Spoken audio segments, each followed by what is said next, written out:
Virtually every leader in the health freedom movement talks about the insecurity of the food supply as one of the primary avenues of tyranny. Our family has rigorously sourced our foods for over a decade, and one of our favorite sources is Farm Match.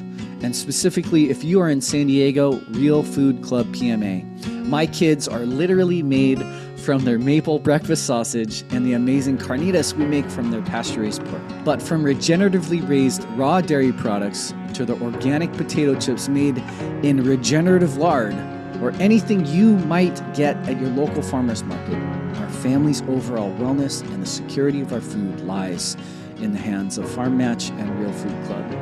I am so excited to be sharing about Farm Match and Real Food Club to offer Future Generations podcast listeners 10% off your first order. You can find the code and link in the show notes. Enjoy the rest of the show. Love and appreciate you all. The desire to go off-grid and disconnect from the system was one of the single most important initiatives any household could have. Whether it is growing our own food, becoming sovereign in our energy production and usage, establishing alternative communication strategies, or digging a well and finding the infinity of primary water. About a year and a half ago, our family moved into our new home in North County, San Diego on 3 acres of precious land here in America's finest county. One of the first things we did was hire Food Forest Abundance to design a regenerative layout for our land. From the different trees to plant differing berry guilds and synergistic pollinators, to consulting on alternative energy, collecting our rainwater, and even helping us find our local well guy, Food Forest Abundance and their Freedom Farm Academy has been pivotal in the gradual and consistent evolution of our household towards true sovereignty from the system. They have helped us simplify a very confusing process and helped us create the design of our dreams. It doesn't matter if you have 3 acres, dozens or hundreds, or just a small yard. Food Forest Abundance has something to offer you and your family in your journey to move your entire household off-grid. Use the code TheFutureGen to work with the absolute best in the world, Food Forest Abundance, to create your own freedom farm and get off-grid at a discounted rate. Welcome to another episode of the Future Generations podcast. I'm your host, Dr. Stanton Hom, and this episode is so radically important. Mr. Perry Yee, a former U.S. Navy SEAL, Operation Enduring Freedom combat veteran, founder of Fortified Measures, where he teaches personalized home defense techniques to everyday Americans inside your own home. He's also the founder of Active Valor, a 501c3 nonprofit dedicated to bringing new purpose to the lives of veterans by pairing them as ongoing mentors to children who have lost a parent overseas in combat or due to PTSD-related suicide. This conversation is so important, and it's so important because here in San Diego, but literally we see it every day in the news. This issue with the border, this issue where military-aged males are literally coming up on boats onto the shores with kids around here in San Diego. And a lot of people are saying it's sensationalized. A lot of people are saying that it's over politicized. And yes, it is.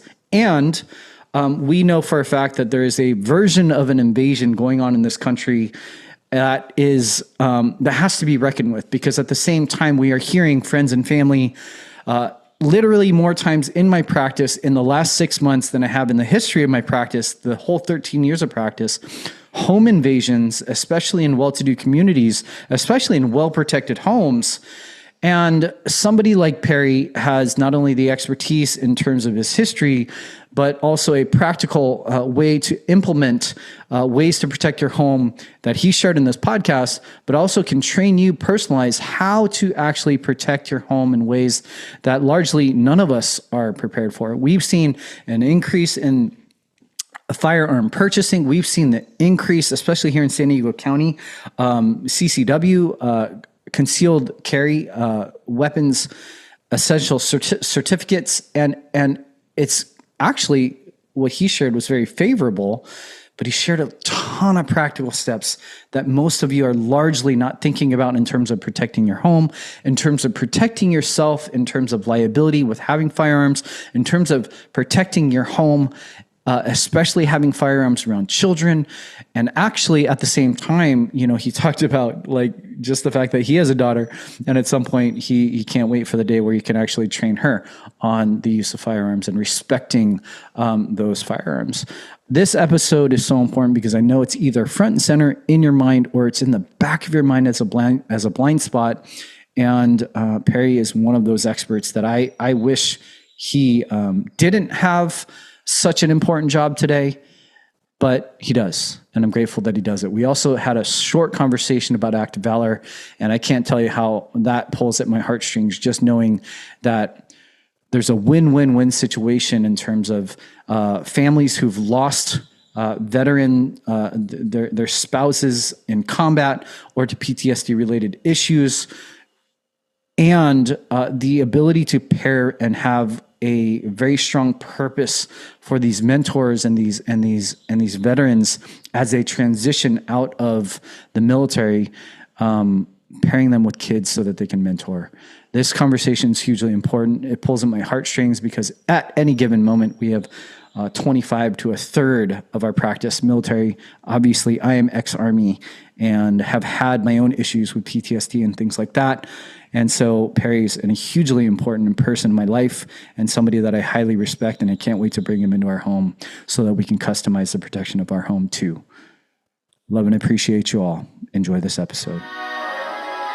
Welcome to the Future Generations podcast, providing you with the world-changing content necessary to inspire you, your family, and our planet to a life of optimal health potential.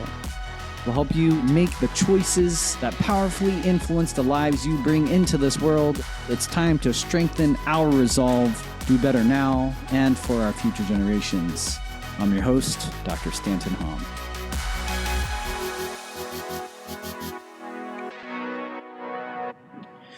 Okay, welcome to another episode of the Future Generations podcast. I'm your host, Dr. Stanton Hom, and this episode is probably not going to be one of the more bright-eyed and bushy-tailed and uplifting podcasts to some degree. Although I think what Perry Yee, one of my just somebody I've been growing a lot of respect for, especially over the last couple of years that we've been up in North County, former Navy SEAL, Operation Enduring Freedom, combat veteran. Perry, you are the founder of Fortified Measures. You just taught a home defense workshop very recently. I've been watching you do a lot of this work. We kind of got connected because of some of the tragedies that we've been hearing about here locally in San Diego. And, you know, I would love for you to introduce yourself so our audience gets to know you personally and professionally, because I believe this subject is either on people's minds front and center, or it's a blind spot that when they hear about it, they're going to start to really spin some wheels around this really important topic. Would love for you to introduce yourself. Yeah, absolutely. So thank you. I'm Perry Yee. I'm a former Navy SEAL. I was with SEAL Team 7 here in San Diego. After discharging from service, I got back into the training world pretty heavily. And just a few years ago, I founded Fortified Measures. And so what we do with Fortified Measures is we are a in-home home defense training company. So what that means is with our business, we actually come to your doorstep. So it's a total mobile service where we come teach families on all home defense aspects, whether it is talking about their property and their home security-wise, helping them really strengthen their home to hopefully be a better target for all these things happening out here in San Diego as a whole.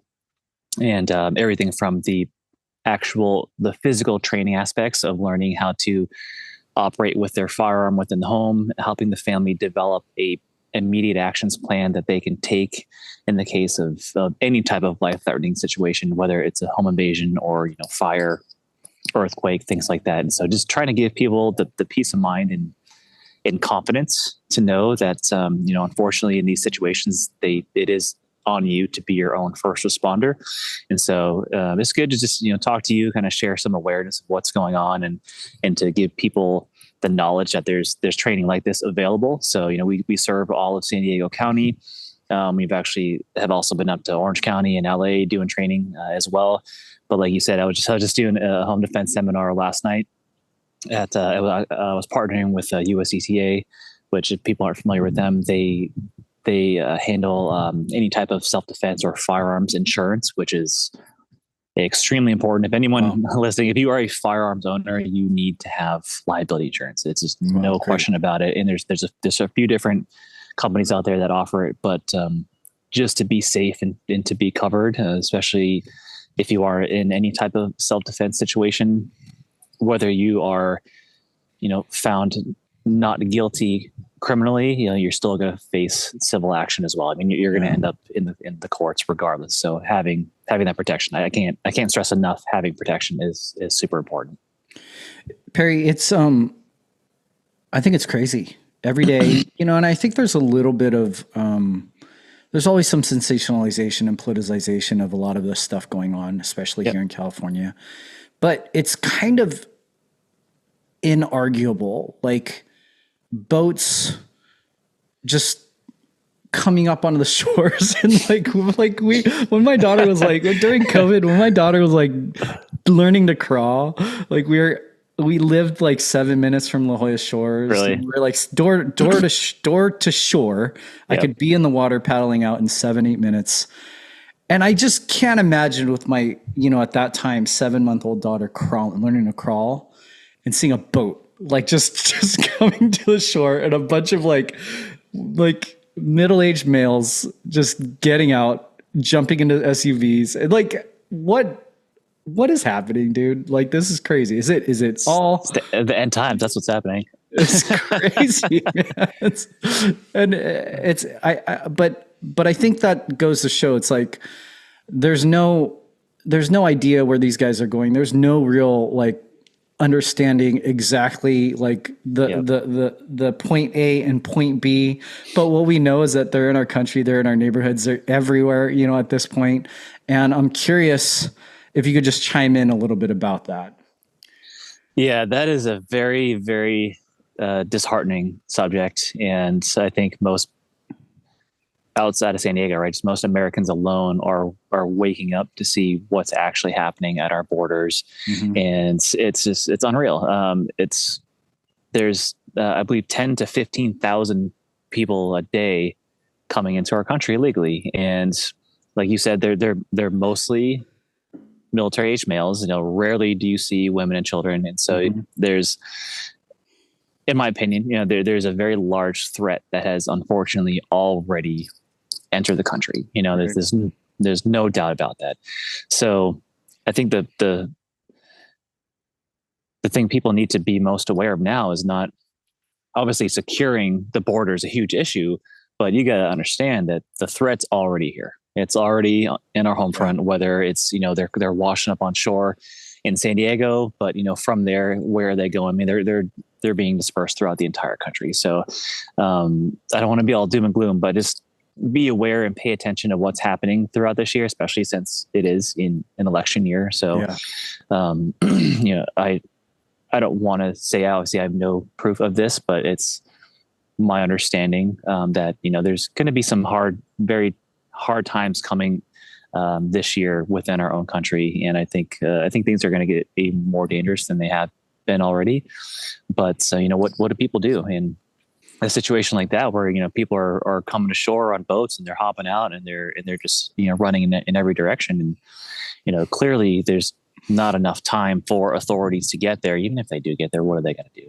Right.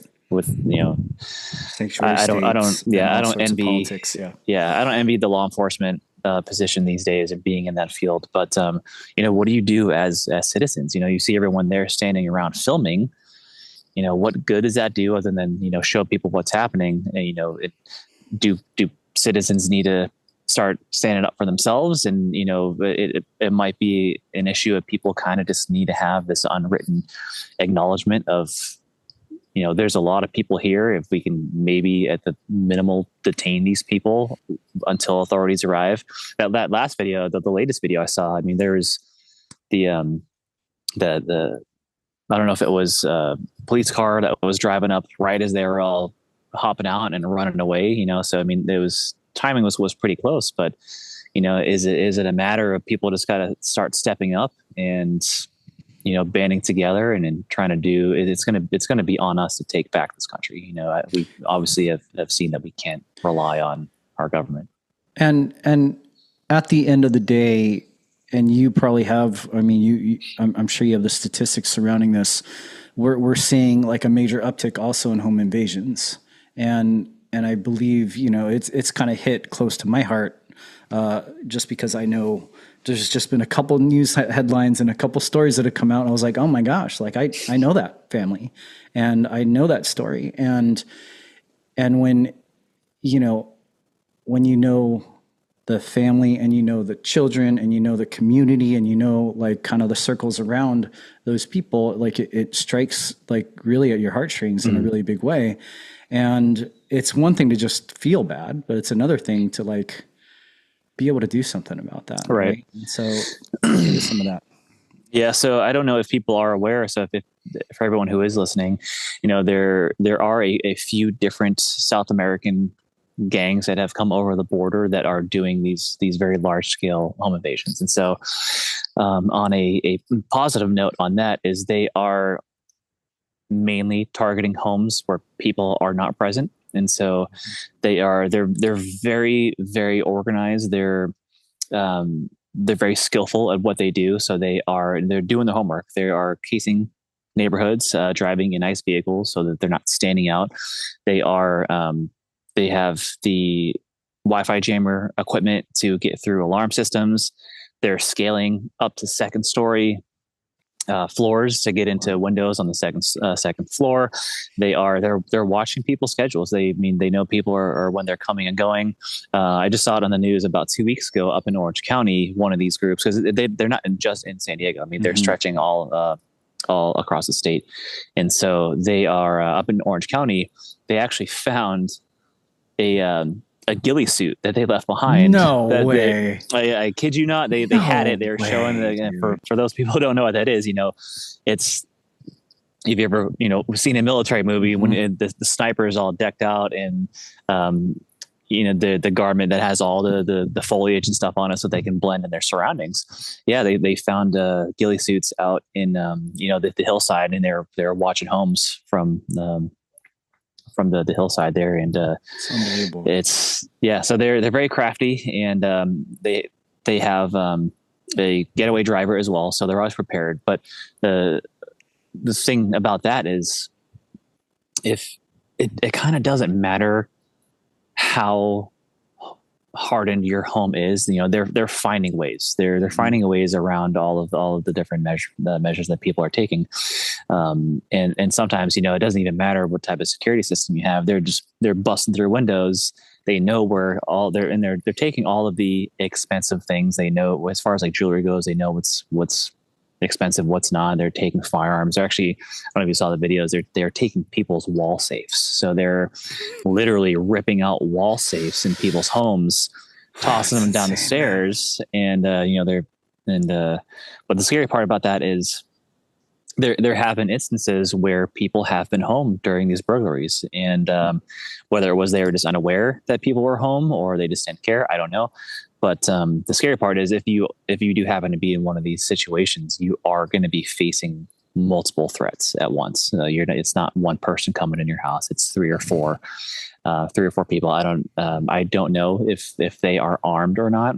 But realistically, people like these groups, they're not there looking for a fight. So in my opinion, I think that even the slightest bit of resistance that they face, is going to be a good deterrence. But just be aware, there's multiple threats that you're going to be looking at. When we first moved into our home, we have 3 acres. We didn't really know what to do with 3 acres. It was kind of weird, man. Like, it was maybe a few months in, and all of a sudden we started to notice like irrigation lines cut, like just random stuff, and I'm not an ex-Navy SEAL. I'm an ex-artilleryman, so like combat, like close quarters stuff is not really my jam, except when I was in Iraq. But at the end of the day, I could sniff it out. I knew something was going on. It was before we put security in. It was before we, had any cameras.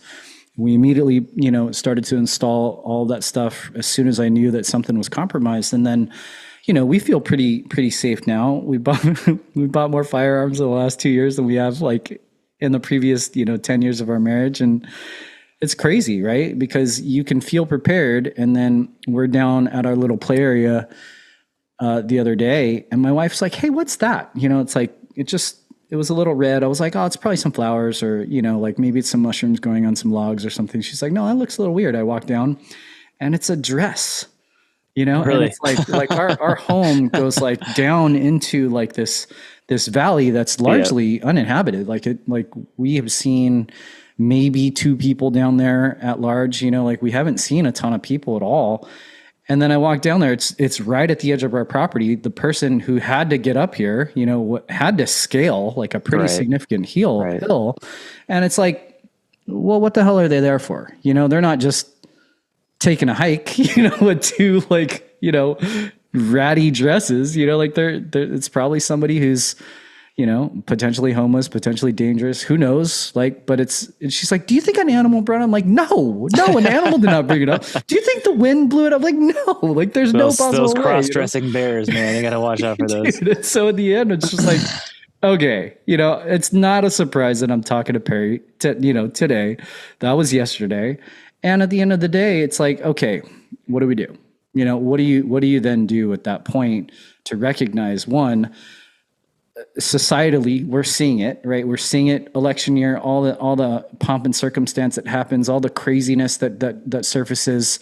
We're watching it on TV. We're hearing our friends and family saying, "Dude, I was at the beach when that happened."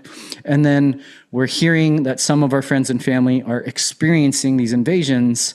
And then maybe you're listening at this point, you're like, that doesn't really happen, or that's not going to happen to us. And then all of a sudden you're in it, right?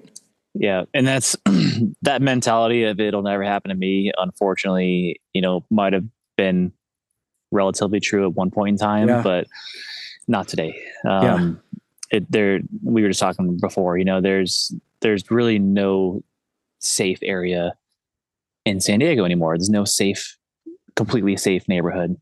Even gated communities, these guys are targeting everywhere. So,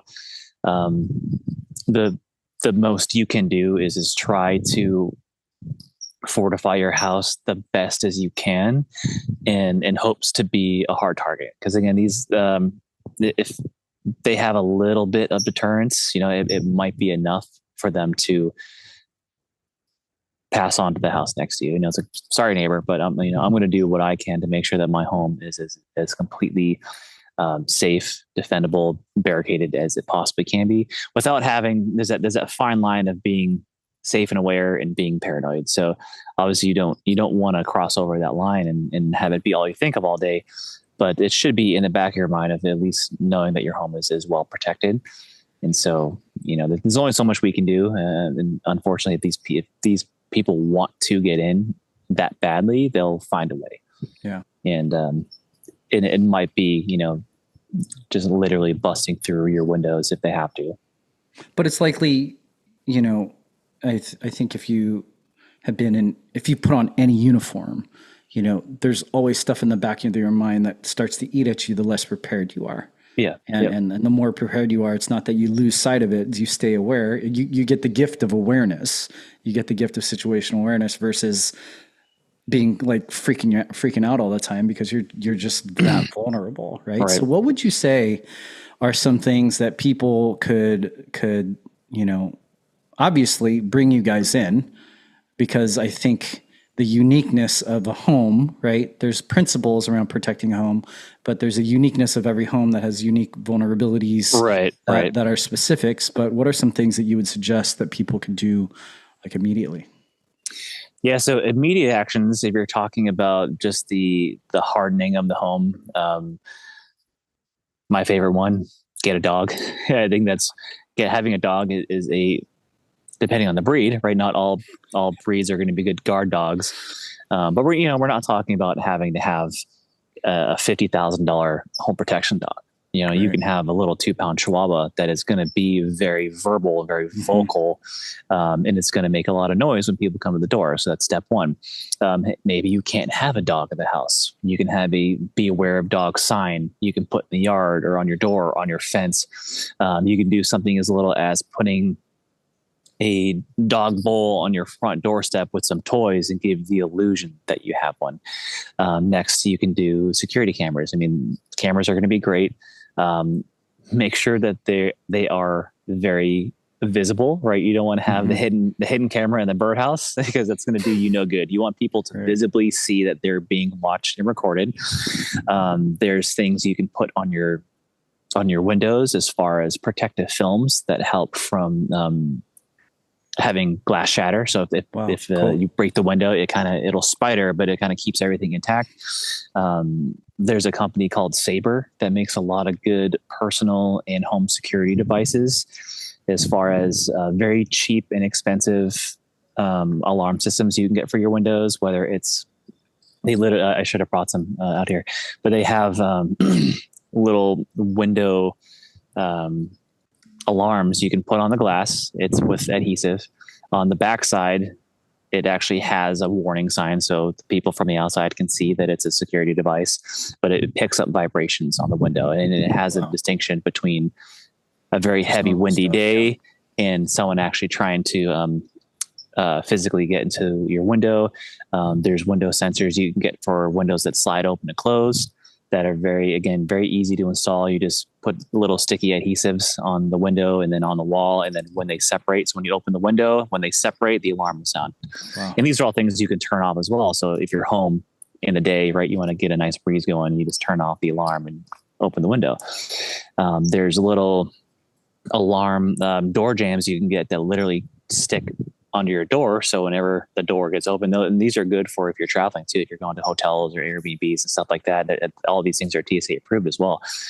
So there are little devices you can get. You don't have to spend a crap ton of money on a home security system. But that being said, people usually feel a lot more secure because these devices aren't going to alert you. There's no app or anything. So if someone is breaking in and you're not home, you're not going to have that safety net of like, oh, I know what's going on, and it's going to alert the authorities. So, it's a give and take. It's enough to where they're very loud. They're going to be able to be heard throughout the neighborhood. So if I don't know how close your closest neighbors are, but it should be enough to get the attention of people. Great. So again, just you want to.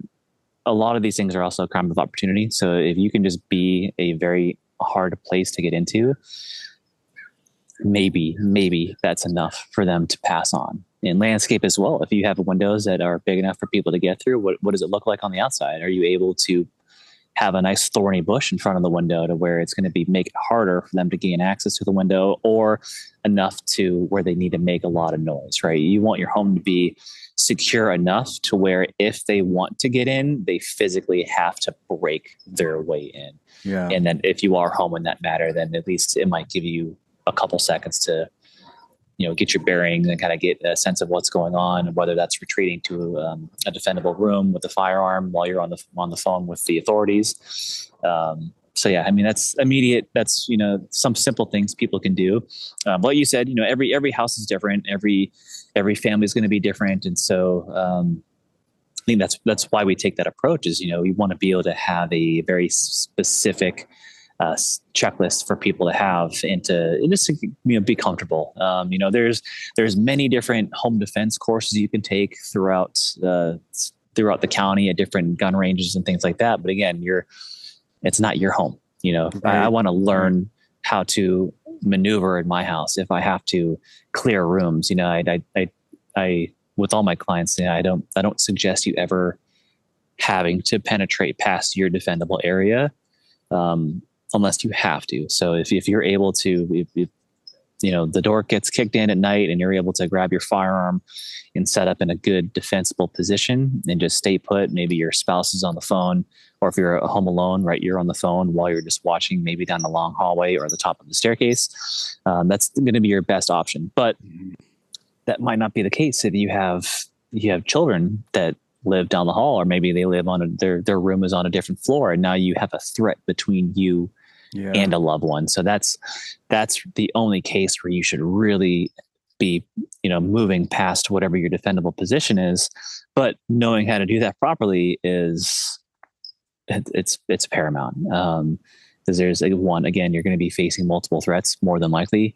but also, one, you're going to know your house better than anybody else. And so knowing how to manipulate light and use darkness to your advantage, but knowing how to go in and out of rooms properly, that's going to keep you, the safest is going to be key. So, and that takes, it takes a lot of repetitions. And so, we highly advise people, even after our training sessions, take that time, then train often. You can run drills often. I actually have friends that are couples where they will set alarms on each other's phone. And then when the alarm goes off, they have to, randomly throughout the day, no matter what room that they're in, they have to start, diving into their plan of action and get those repetitions down, because you need to build that muscle memory. So, and in any case like this, in any type of life-threatening situation, people are going to fall down to their lowest level of training, and they are very rarely going to rise to the occasion. And so repetition is so important, just like anything, just like a sport, right? If you want to get good at a sport, you got to practice consistently. It's going to take years of practicing consistently to be proficient at it. And I would say that, especially in our state, we've been so conditioned to question that, right? We're in many respects, like we're in a state where, thank you for sharing that more people are buying firearms these days, because, we were pressed with this thing in the last 4 years that started to just destroy the Bill of Rights and destroy, First Amendment. And people had a hard time with the Second Amendment. And it was an interesting conversation where I was not like a super like 2A guy before, right? But then once they start taking away Amendment 1, it becomes very clear that the logic behind Amendment 2 was so radically important. And then here we are, right? Like we recognize that the number of people that could have maybe woken up to the things that were going to the wayside with COVID and free speech, et cetera, censorship, to just the waging of, medical tyranny, all sorts of things throughout the world, really. And then the conversation around like why guns, or why, having the ability to bear arms, like the right to bear arms, like people had a hard time bridging that gap. And then you recognize like, oh, it's far worse than we think it is, right? Because it's not just a border issue. It's not just a wall, right? Like I remember I went down to Mexico for a friend's birthday several years ago. And there was just this like debate, right? Like looking at the wall, like people start to talk about immigration. And I was like, just look at TJ, right? Look at TJ. Why do you think every home on the border has bars on the windows? Bars, yeah. They have bars on the windows. They have barbed wire everywhere. I'm like, do you know why they have that? Or like, well, it's probably dangerous. It's like, no shit. Like, it's dangerous. Where do you think they're all going? So it's like, what do you think's happening? It's like the logic of it is so radically important. And here we are. Like, say somebody does, come into your home. Obviously, like I agree with you 1,000%. If you've been, like I said, if you put on any uniform, whether it's fire, police, law enforcement, military, like you have run through repetition, task condition standards over and over and over and over. And you do it because, when I was at West Point, they would say, like, we would announce a dessert. We'd be like, at the table as a plebe, sir, for dessert, we are having, Boston cream pie. Would anybody like Boston cream pie? And like people put their hands out and they don't, and you have to cut the exact number of slices. If you cut 10 slices wrong, your table commandant says, you just killed your platoon. And you're just like, I just cut my cake wrong. Like, no, you just killed your platoon, right? Like I'm 17 years old and I'm like, what? Like what I did and what I didn't do, just like somebody could have lost their life. And here we are where people are actually having their homes invaded. Yeah, it may not be you, right? But you will always fall to the level of your training. And at the end of the day, it's like, how then would you say, somebody's in, it's hiring you, right? It's hiring someone like you. It's getting that level of education to actually recognize the uniqueness of your home to then customize your own defensibility, essentially. So many people have asked me what I do to stay mentally and physically resilient in the midst of the unending polarization, fear, and tyranny. Literally nothing has made a bigger impact for me than daily cold plunging. 3 minutes, 37 degrees every morning for over a year now. My friends, I wanted to tell you about the Edge Tub from Edge Theory Labs. Their portable and inflatable tub can alternate between an ice bath and hot tub. I've been regenerating the benefits of cold plunging every day, like better sleep, better focus, and more energy. We have had some really amazing interviews to learn more about cold exposure. But in the meantime, I invite you to check out Edge Theory Labs' website to learn more. I'm also happy to share an exclusive offer for Future Generations podcast listeners, $150 off using the code TheFutureGen. You can find more info in the show notes. Get cold. What's up, FG fam? One of the single best companies whose products have supported the optimal wellness of our family for years is Earthly Wellness. Kate TG and her team have stood for truth, health, and freedom in ways that paved the way for so many of us. They experienced heavy levels of censorship long before it was popularized, and they stood strong and persevered. Their products are clean, cost-effective, and honestly, they work for all ages. From supporting my wife, our oldest, and our little guy, Earthly Wellness provides products that have been foundational for our family for years. We especially use their products right before bedtime. Their Feel Better Fast and other herbal tinctures are some of the best in the world, as well as their amazing Goodnight Lotion, the magnesium oil, are mainstays. I am so excited to be partnering with Earthly to offer Future Generations podcast listeners 10% off your first purchase. You can find the code link in the show notes. Enjoy the rest of the show. Love and appreciate you all. Yeah, well, like you just mentioned, there, I believe it was during the first year of COVID. It was almost impossible to even find a firearm because they were flying off the shelves. Yeah. Everybody was freaking out. Yeah. You could not find a firearm. Ammunition was limited to 1 to 2 boxes per person, and so I literally had people calling me and they're like, "Hey, can I borrow one of your guns?" And it's like, "I can't borrow one of my guns." And these were people that you mentioned where, they might not have been anti-Second Amendment, but they weren't very pro-Second Amendment. But just kind of seeing what's in, and just the fear, because we weren't even talking about home invasions yet. We were talking about people ransacking Costco's and buying up all the toilet paper and paper towels and diapers and all this stuff and formula. So I think that was the shift where people just could see the craziness happening. And for a good point in time, you couldn't even purchase a firearm. But I'm all for every American to express their Second Amendment rights, but you have a very big responsibility that comes with that. And you can't be the person that just buys a firearm, sticks it in the nightstand, and think that you're good to go, because you don't want the first time that you're using your firearm is going to be when it's in a life-threatening situation, because you're going to have no idea what to do. Plus you add on the stress involved as well. And so you have a huge responsibility to yourself, your family, to the people around you to know how to properly use it. That being said,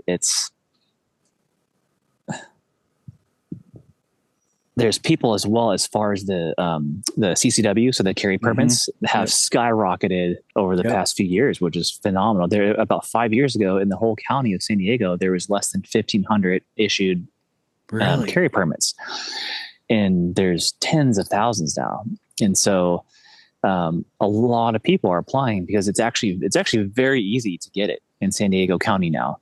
They did away with, because you needed to have the good reason for it when you're first applying, and not very many people are getting it. So they actually did away with that. And so it's very easy to get, but it takes about a year, maybe more than actually it took me from start to finish, to when I actually put in my application to when I got my carry permit was 16 months. Wow. 17 months. And so you're looking at a long period of time. So, but the reality behind that as well is, unfortunately, I know people that carry their firearm on a daily basis that have never trained with it. They've never even practiced having to draw from concealment. That's not really even part of the test, which it should be when you're getting your concealed permit. You should be able to be proficient with drawing from concealment. But I know many people who, I love that they're expressing their Second Amendment rights, but you have a duty. I mean, if you pull your firearm out in public, and you don't, we'll talk about this in a second, but the laws are actually in California, for as strict as they are, they're actually pretty in favor for you in the home. Outside the home, very different story. And so now you're also dealing with, bystanders, people, a lot of different things that can go wrong. But if you don't know how to properly use your firearm and you're carrying every day out in public, you're doing yourself a huge disservice, and you might be endangering everybody around you. So I can't stress enough, training is so paramount and important. I'd like to equate it to taking a martial arts. You're not going to be a black belt after 2 days of training. It takes years of consistent practicing, good practice as well. There is bad practice, but you have a duty to yourself and your family and the people around you. But when it comes to the home, also realize what happens to your body in a stressful situation, right? Like the adrenaline starts going, all the blood flow is going to be taken out of your extremities, and you're not going to have the dexterity to do certain things as well. So you got to keep in mind, like, where is your firearm? Is it in a safe where you need a key to unlock it? Or there's, ones that have keypads or fingerprints. Wow. And then do you carry it chambered or unchambered? And now you're fumbling with trying to, rack the slide, or if you're using a rifle, you got to rack the charging handle, and it's all these different steps you have to take under stress when you're not going to have a whole lot of dexterity. So it doesn't matter. I'm not saying there's a right way or a wrong way. It's just whatever your way is, train it consistently in however configuration you're going to have your firearm. Train with it consistently. If you're going to be, like I mentioned before, run drills. If you're going to be in your living room, right? We never know where you're going to be when the situation happens. It's not always going to be I'm in bed at night and someone's kicking in my door. You could be watching TV in the middle of the day. And so, a lot of these videos you see, they're happening during the day. And so you could be watching TV in your living room and someone kicks in your glass door or something. And so at that point in time, what do you have around you, right? You don't have to be the victim just because you don't have your firearm. Like, what do you have in your immediate vicinity that you can use as a weapon? Maybe you just poured a fresh hot cup of coffee that you can use. It's going to be a deterrent. Maybe you have a giant Yankee candle that's sitting on your coffee table. That's something you can pick up and throw. Human nature, if I take something heavy like that and throw it at your face, what are you going to do? Right? You're going to self-preservation. You're going to try to protect yourself. And so that might, there's no guarantees in any of this, but it might give you enough time to turn and run towards your safe area or where your firearm is. Or if you're that close, it might give you a second to actually close that distance and get hands on if you need to, if you feel capable of being able to do that. So there's a lot of different facets when the home offense or home defense scenarios. So many things can go wrong. And again, you can what if the situation like crazy. And the fact of the matter is, you never know where you're going to be, where the threat's going to come from. But the actions you take immediately is something you can train, right? You can train your brain, train your body to build that muscle memory of, I'm going to do this, to where you don't have to think about it, right? Something happens, your body automatically kicks into defense mode, and it's going to do what it needs to. But that being said, there's, again, you can what if this all the time. I get that question in classes. Well, what if this happens? What if that happens? You got to build up that muscle memory of whatever the foundation is going to be in that scenario. But as far as, sorry, going on this rant here. It's okay. But as far as talking about the laws, they're going to differ from state to state. But in California, like I said, they're very surprisingly in your favor for the home. So if you have, we have the Castle Doctrine, which does state that one, you don't have a duty to retreat. Right? If somebody that you don't know, it's got to be somebody you don't know that is forcibly making entry into your home, and you feel that your life is in danger of death or extreme bodily harm, you don't have to retreat, and you can use the same level of force or lesser than what the threat is. What does that mean? That's kind of a gray area as well, because it's going to differ from person to person. If this 250-pound man comes to the door unarmed and you're a 100-pound female in the house, are you able to shoot them because they're but since they're unarmed? I mean, you can kind of argue the fact that a smaller female might not be able to defend herself in that situation against an unarmed attacker that's that size. And so it's going to differ from person to person. Realistically, what it comes down to is it's how you articulate how you felt in that moment, because they're going to happen. It's going to happen in seconds, right? Yeah. So you're legally required to gauge the level of force that you need that's going to stop the threat. Deadly force isn't. It has to be the last ditch effort, right? Deadly force is only when I feel like I'm going to die. And so in that moment, you have to realize, what you shouldn't do, what you can't do. But what a lot of people don't know is when it comes to after a home invasion scenario, right, is you have up to 48 hours to give a statement.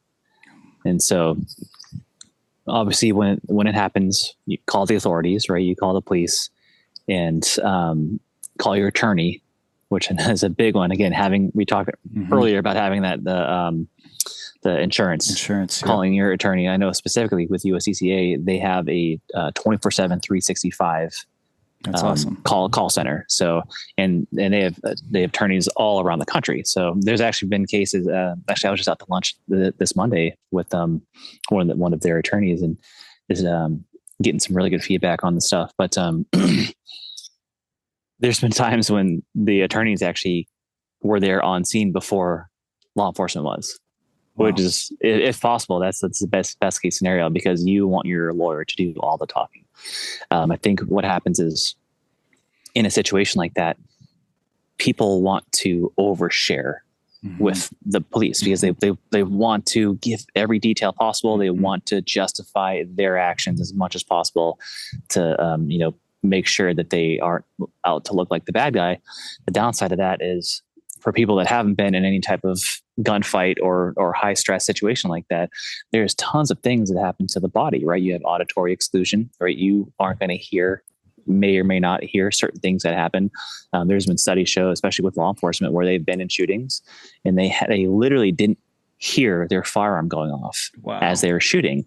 They only knew it was going off because they saw the recoil in their firearm as they were shooting. So you have auditory exclusion, right? You have tunnel vision, where all you're going to be so focused on your threat, whether it's the threat itself, on the threat's hands. And there's also people have false memories. And so you might be sharing something with law enforcement that actually never happened. And so you just want to be aware that you don't want to incriminate yourself. And so you have 48 hours to take the time to decompress. Again, talk to your lawyer. Let them do all the talking. They're going to do their own investigation as well, and they're going to make sure that they represent you the best of their ability. But take that time, get your composure back, and really think through everything, and just make sure you're just not saying things that didn't happen, which is obviously a big thing. Because you got to realize as well, when law enforcement comes, they're getting calls from dispatch. They have very limited knowledge on what's happening, right? They hear shots fired. Here's the address. They don't know what they're walking to. So consider that it might be a little hostile at first when they arrive, because they got to protect themselves as well. Right.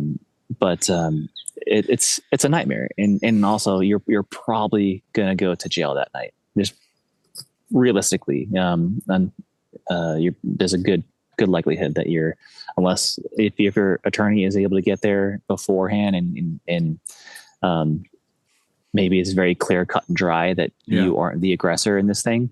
But just be aware that there's a very high likelihood that you're going to spend a night in jail. Have you had any clients that you've trained and created these plans for in their homes that have already had to use them to some degree? Fortunately not. Yeah, good. However, I have had clients that came to me because of a home invasion, Wow. or even an attempted Wow. one. Actually, there's a family that was home during one of these. It was about nine at night, and they were in bed, not sleeping, but in bed. The kids were down the hall sleeping, and they happened to hear something like a banging in the hallway. And at first, they're like, "Oh, that's weird." And I think they're like, "Oh, maybe the toys fell over in the tub or something." And so they heard it again, and the husband got up, walked down the hall, and as he's walking down the hall, right, nothing's happening. And I believe the third time it happened, it actually triggered their alarm system in the house. And so he ended up opening the bathroom door, and what had happened is they had locks on their windows, so they got the window open, but it only opened like 4 inches. So the banging was them trying to pry the window open. Wow. And so they were able to confront them. They turned, jumped, ran into the getaway car, and they were gone. In that scenario, I believe he said that they called the authorities, or they called because of the alarm system. Either way, they spoke to the authorities. They told them the situation.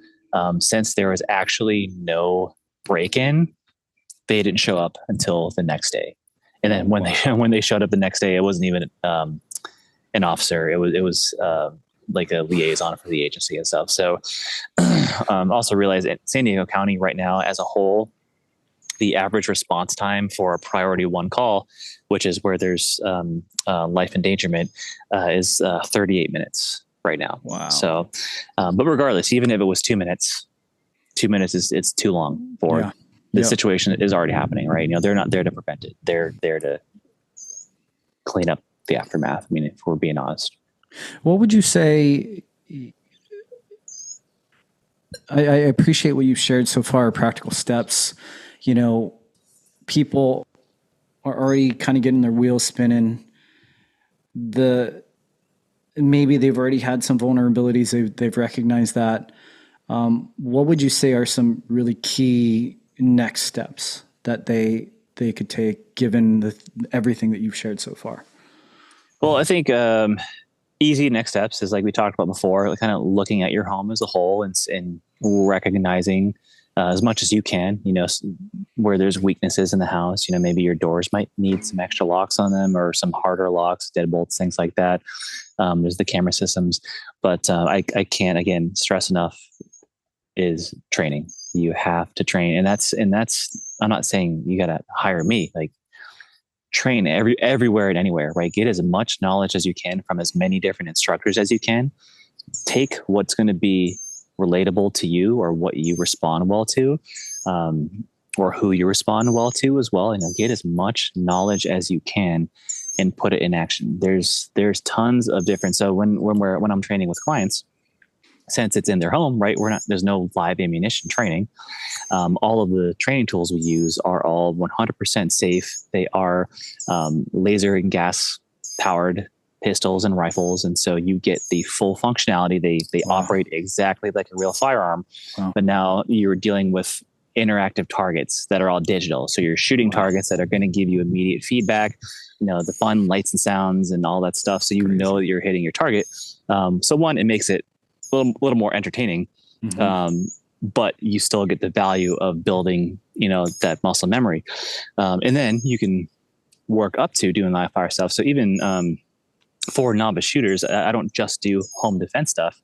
I'll do basic fundamental classes as well for people that are just learning how to shoot. And again, it's in the home, right? There's no stress of I need to go to the range. I need to, public ranges are probably one of the worst places to learn as a novice shooter, right? It's a very stressful environment. It's loud. It's hard to interact with the instructor with, the ear protection you're wearing. You have no idea who the people next to you are, what their proficiency is. I mean, I really don't like training around people I don't know. And then you got to travel. There's range fees. There's ammo is super expensive still. So there's a lot of different factors that for me personally, I do not like going to a live fire range, especially for novice shooters. So we can build up to that eventually. Yeah. But if I can get you to be very confident in learning how to operate your firearm before we even have to go in that environment, because obviously you need to know how the full recoil is going to feel like. You need to, you need to know how your gun is going to shoot, how it's going to feel in your hands, how proficient are you with it, most importantly. So there's obviously a place and time, but in my opinion, personally, I don't think it's, when it comes to the learning the fundamentals, I don't think it's a necessary thing that you have to have. And so, train as often as you can. There's tons of different training tools. The tools I use for my clients you can get them online. You can buy them. I use a company called Laser Ammo, which makes a phenomenal product as far as pistols, rifles, if you want recoil, no recoil, laser, red lasers, infrared lasers, and then all the different targeting systems. So there's a lot of different tools you can have, and you can do this in the comfort of your living room. You can watch TV and run through magazine change drills. You can do all this stuff in your house. And you have zero live weapons or ammunition around, right? It's perfectly safe. So that's my opinion, and my suggestion is to train as often as you can. If you are a CCW holder and you carry on a daily basis, what I like to do if I'm carrying out in public for that day, make sure that before I leave the house, I can do 10 clean draws from wherever I carry on my body with whatever outfit I'm wearing, right? Because things are going to change depending on what you're wearing. Are you wearing an extra jacket? It's colder out, or you have heavier garment on. Maybe you're not carrying on body, but you have it in a bag. So how do you draw from a bag? So there's a lot of different aspects to it, but just having it on you without any practical use or training that you've done with it is going to be, again, just a big risk to yourself and those around you. So you want to be proficient. Is there any uniqueness to home defense? I would say the majority of our listeners are parents, and largely parents of younger kids. Yeah. I'm curious what your thoughts are surrounding that. Yeah. So storage is going to be very important. So we have a 6-month-old, and so that's not a big worry of ours at the moment. I would say that, teach your kids young. If you can take the mystery out of firearms by teaching them how to respect it, and then you're not going to have as many issues. If there's a big mystery behind, mom or dad's gun, they're going to want to investigate more on their own. But if you teach them young, and how to, you teach them all the basic firearm fundamentals, you teach them all of the basic fundamental rules, and you have them respect it, you're just going to set yourself up for success in the long run. But yeah, as far as, where do I store my firearm? There's an endless amount of different safe companies out there that are, they range from, having a physical lock and key on it, or they have one that are biometric, right? That literally read your fingerprint, or they have digital buttons you can press. There's one brand that actually reads your veins. So you stick your finger in a little bit, because your veins can't be replicated. And so it reads your veins when you stick your finger in. And then there's other boxes that just have a non-digital button combination. And so realize too, if you have something electronic, that, electronics can fail. Batteries can die, get low, they can fail in the moment, and it always happens right when you need it, right? So just realize with whatever system you have, and make sure it's secure. Having a very nice, convenient, small lockbox in your drawer by your bed is great, but if someone breaks in your house and they just take the whole thing with them, you're going to be liable. So storage is going to be very important. And then, even if you have kids that do respect your firearms, do they have friends that come over? Right. And you don't know, what their level of experience is with firearms or things like that. So, I can only suggest different hard products for them. But what it comes down to is whatever they decide, however they decide to store and lock it, right? You got to make sure how to get to it in a moment of seconds. And again, if under stress, is it something that's going to be easy for you to have to unlock and not have to fidget around, or not have the dexterity to punch in a code or things like that? So storage, it's going to depend on the family, the situation. Unfortunately, also with some of these videos of these home invasions, they are ripping out wall safes. That's So gnarly. even having a safe in the house bolted to the wall, they're taking whatever crowbars or whatnot, and they're taking the whole safe out because since they have multiple people, they can carry it. So, but liability wise, right? If you can prove that, if you have a firearm that's stolen from your property, if it was just sitting out on your nightstand and someone steals it and uses it in a crime, who's going to be liable? No, you are.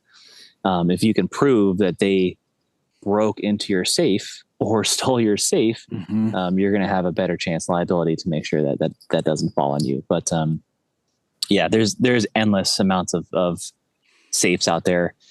Just make sure that it's somewhat hard planted in the house where someone can't physically with ease pick it up and take it. And just make sure that it's something that, if you're comfortable with your kids knowing the combination, great. There's been stories recently too about kids having to shoot home intruders, and good on them, because good on their parents for teaching their kids how to use it and how to use it properly. So it's a big it depends answer, of course, but there's a lot of things that people can get out there to make sure that they're safe with kids. And it's no doubt that it's one of those black and white things, and you're 6 months in. I got a 4 and a 2-year-old, and it's a black and white. One day you're not a dad, and the next moment you're a dad. And once that baby's there, it's like everything that has ever been at stake is far greater than it ever was. And I appreciate you sharing all that.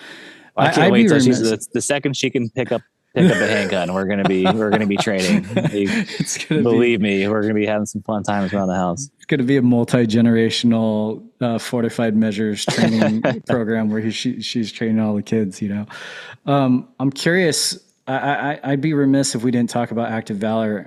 If you don't mind, just because I'm a veteran. I have a diagnosis of PTSD. I found that myself. Like, it was highly activated over the last 4 years.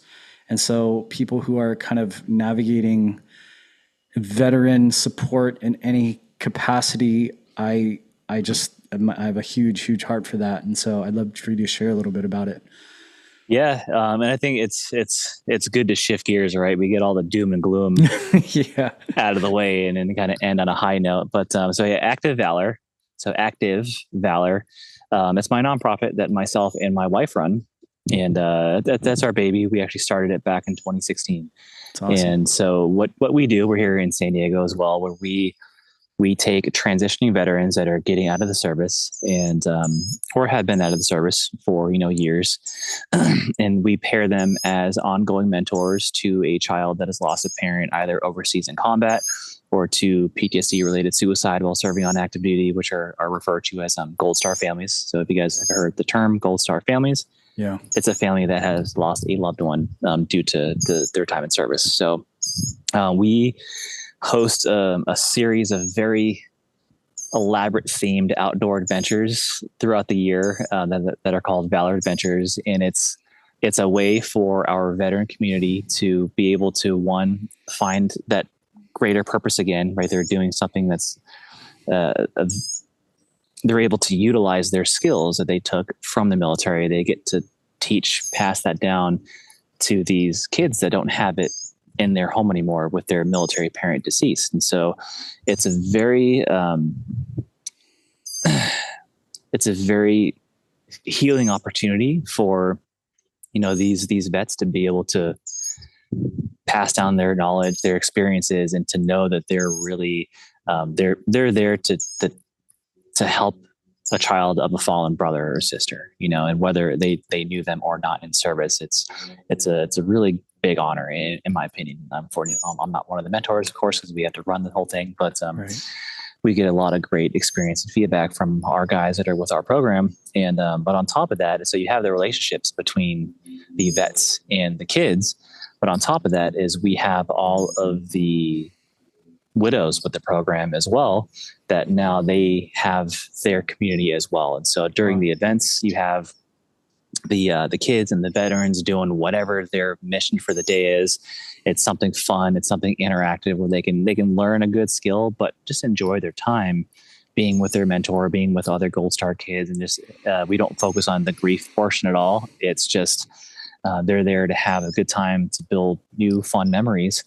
But for the women, they get to have their time with other Gold Star spouses as well. So they get to, continue to share their stories, and it might just be that they're there to hang out. They show up. It's free babysitting for a few hours, and it's gotten to the point now. I mean, we're so close with our veteran and Gold Star community, which is great. Like they've even used it as bargaining chips with their kids. Like their kids are being bad, they're like, we're not going to Valor Adventures next week. Like, that's funny. But they get to show up. They know that their kids are off with some good people, learning some valuable life lessons and skills.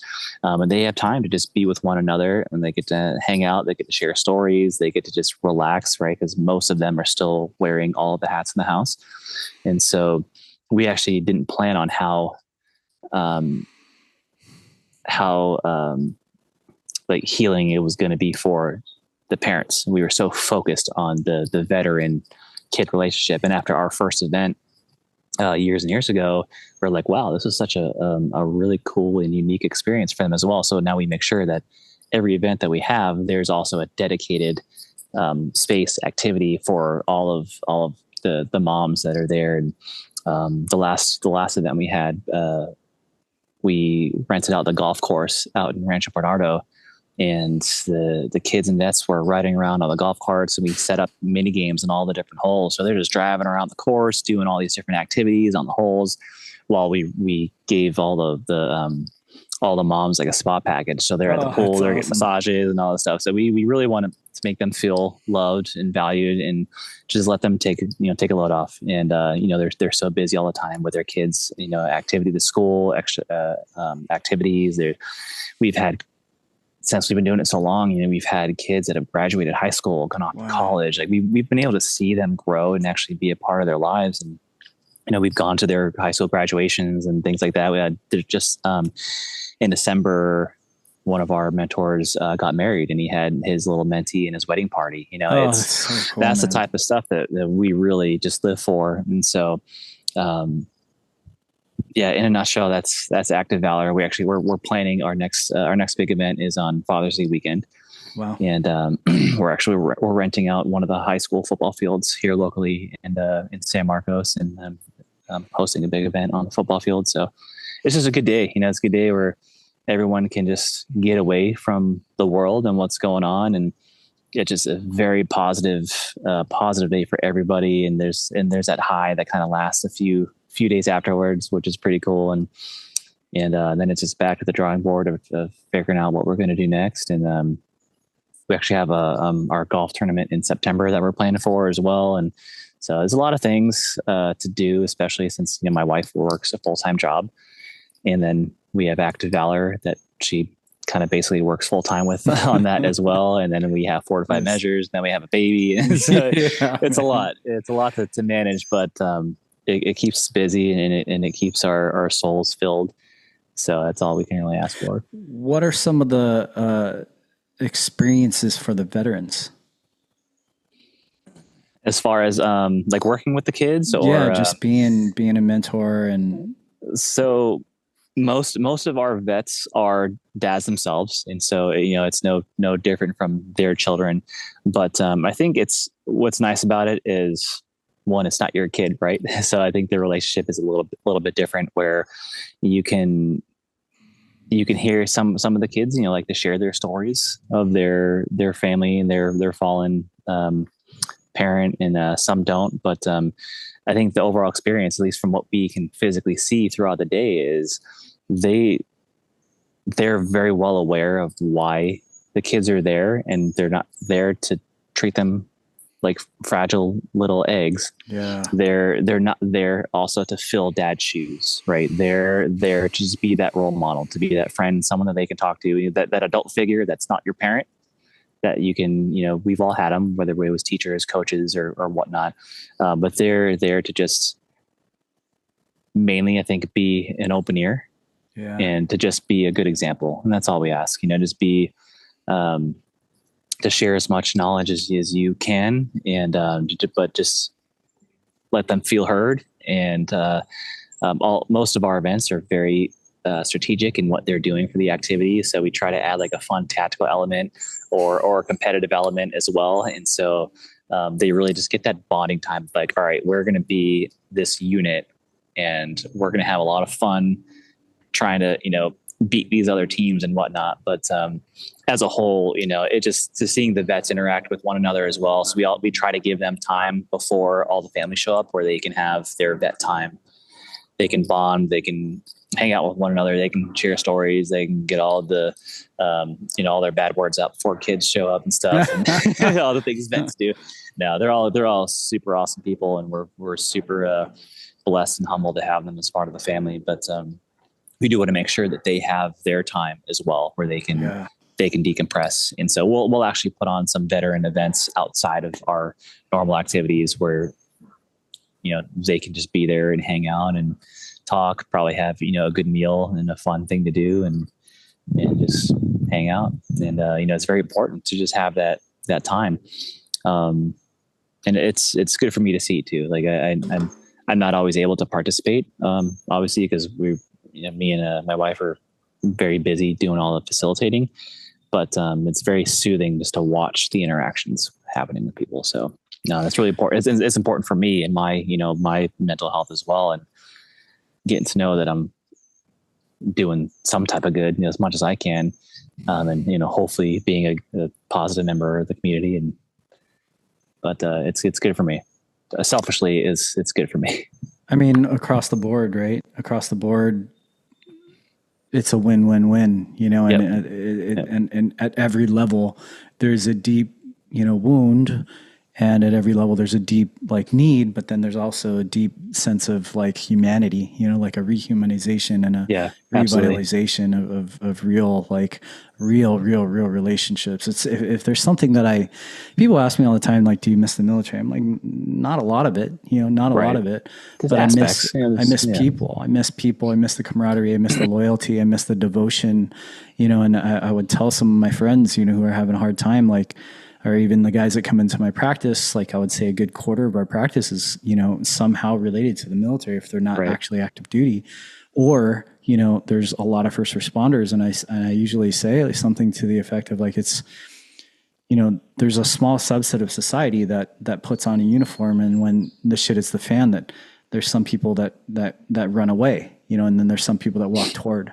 And the people that walk toward, there's an inherent risk, but there's an inherent level of duty that we all kind of understand, and there's a consequence to that to some degree if you've been in combat, if you've been overseas, if you've lost loved ones and those types of things, and getting out is one of the biggest things that you miss, is that you miss those people that through and through their DNA, that they have your back, and then it's an opportunity for them to exercise that in a way that's so enriching, and so from one end, it's all the darkness and all the evil that I had to really, I don't know why, given my experience, I got out and I maybe bought all the things that, the Southern California vibe, created when I first got out in 2005. And I had to undo a lot of that, recognizing that there's a lot of dark forces out there that are really, really coming after the population, but especially our kids.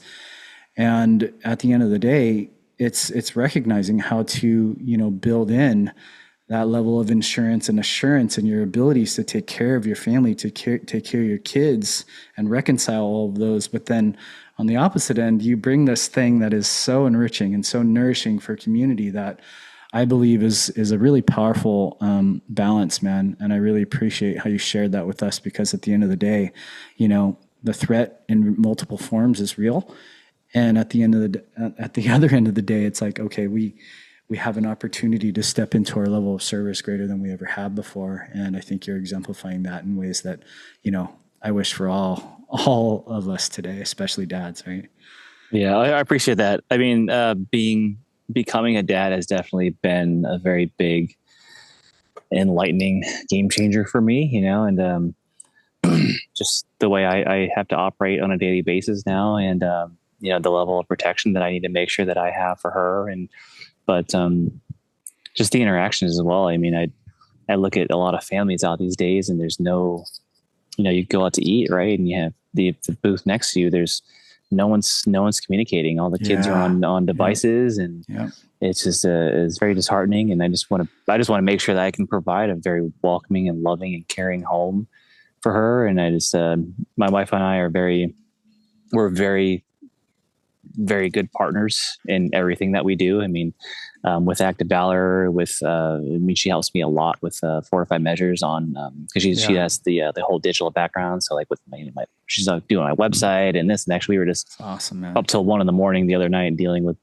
GoDaddy because of website issues. And so, but as far as our marriage is super strong, and we've been married now coming up here on 6 years now.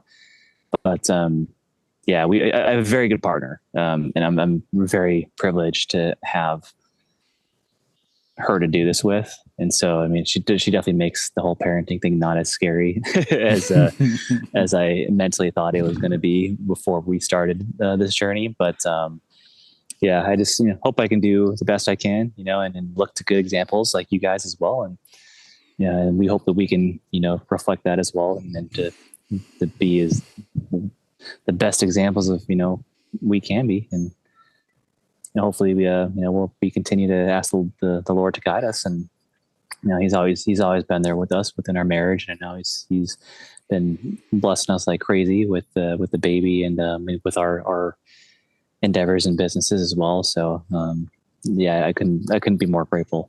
That's awesome. So man. thank you, Perry. How do people stay in touch with you? Yeah. So, whether it's social media, I'm mainly on Instagram, so people can follow me, at Perry Yee. It's PERRYYEE, all one word.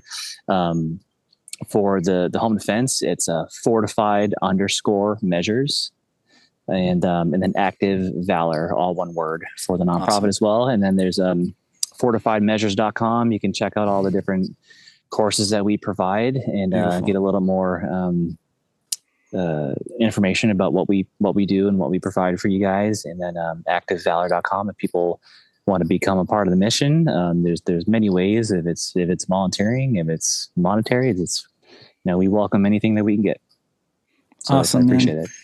Perry, that was an awesome interview. I sincerely appreciate everything you shared, especially all the practical steps in terms of how we protect our families and our homes.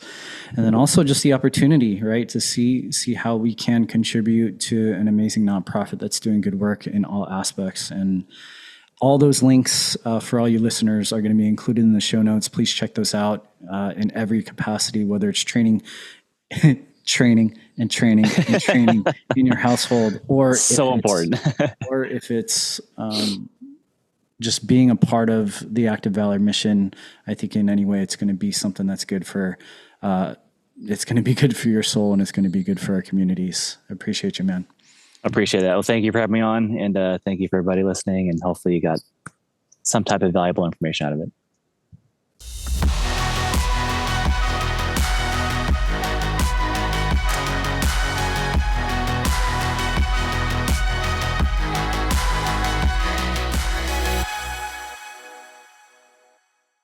As you probably know, I'm the clinic director of the Future Generations Clinic of Chiropractic. I wanted to invite those of you in the greater San Diego area to come check us out. We expect and experience miracles in our office every day, and would love for you to experience the same, as well as your family, especially your kids.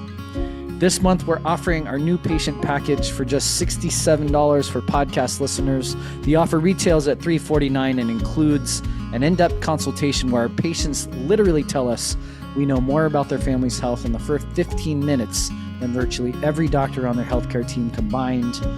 Our state-of-the-art clinical workup, including Insight nervous system scans, full spine digital x-rays, and a functional exam.